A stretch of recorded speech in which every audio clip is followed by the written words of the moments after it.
Brought to you by trusted learning partner, the Apparel IQ. Hello বন্ধুরা, কারখানায় একদম নিখুঁত উৎপাদনের গোপন চাবিকাঠি কি জানেন তো? আজ আমরা জানব এমনই এক গুরুত্বপূর্ণ টুলের কথা। এটি হলো DCL, মানে ডিফেক্ট ক্লাসিফিকেশন লিস্ট।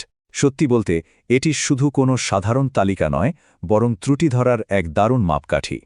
মূলত এটি ডিফেক্ট বা ত্রুটি কমিয়ে উৎপাদনের সর্বোচ্চ কোয়ালিটি নিশ্চিত করে।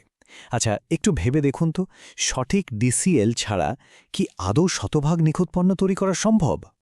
আজকের আলোচনার বিষয় হল DCL। DCL এর মানে হল ডিফেক্ট ক্লাসিফিকেশন লিস্ট, অর্থাৎ ত্রুটির শ্রেণীবিন্যাস।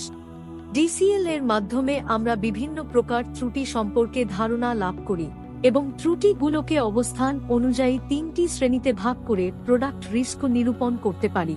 DCL এর স্থানভেদে ডিফেক্টের নাম এবং কোড নং থাকে, যার মাধ্যমে সহজে ডিফেক্টগুলো শনাক্ত করা যায় এবং তা কমানো বা রোধ করা যায়। DCL এ আউটসাইডকে জোন এ এবং ইনসাইডকে জোন বি বলা হয়। ডিফেক্টের প্রকারভেদ সাধারণত 3টি: ক্রিটিক্যাল, মেজর, মাইনর।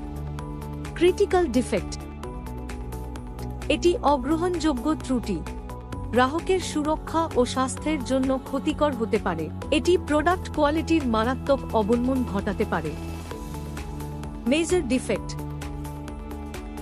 এটি একটি গুরুত্বপূর্ণ ত্রুটি, গার্মেন্টসের আকার, ধরন, কর্মকারিতা এবং স্থায়িত্বকে প্রভাবিত করে, ফলে ক্রেতা প্রোডাক্টটি কিনতে অনিচ্ছুক হতে পারে।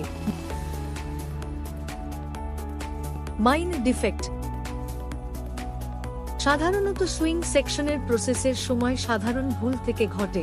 এগুলা গার্মেন্টসের প্রসেস পারফেকশনকে প্রভাবিত করে, প্রোডাক্টের মান হ্রাস করতে পারে।